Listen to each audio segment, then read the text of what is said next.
je vais essayer de vous montrer pourquoi il y a un problème vis-à-vis de la religion et pourquoi la religion ne peut pas simplement être étudiée sur le plan d'un univers de représentation et de croyance détaché d'une pratique et d'une orthopraxie.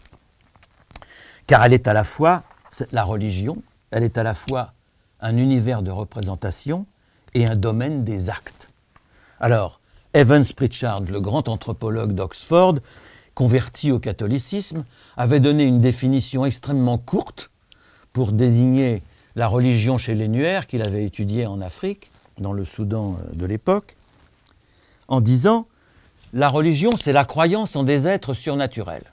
C'est-à-dire qu'il avait comme généralisé ce qu'il avait vécu par sa conversion au catholicisme à un certain monothéisme. Il ne voyait rien d'autre dans la religion qu'une croyance, comme désincarnée, en des êtres surnaturels. Bon, c'était tout.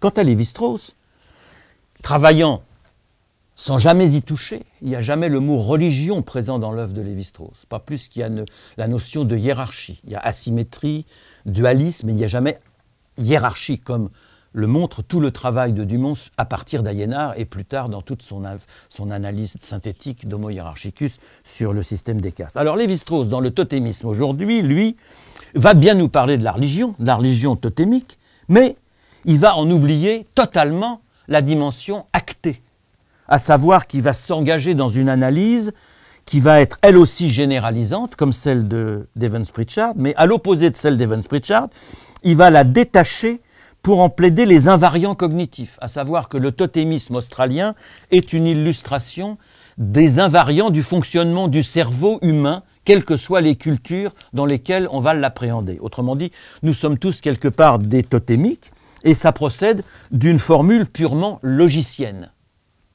Et ça oublie tout ce concret des institutions, des savoir-faire, des apprentissages, des modes de transmission qui sont précisément et qui relèvent précisément de ce que j'appelle l'orthopraxie, faute d'une meilleure expression.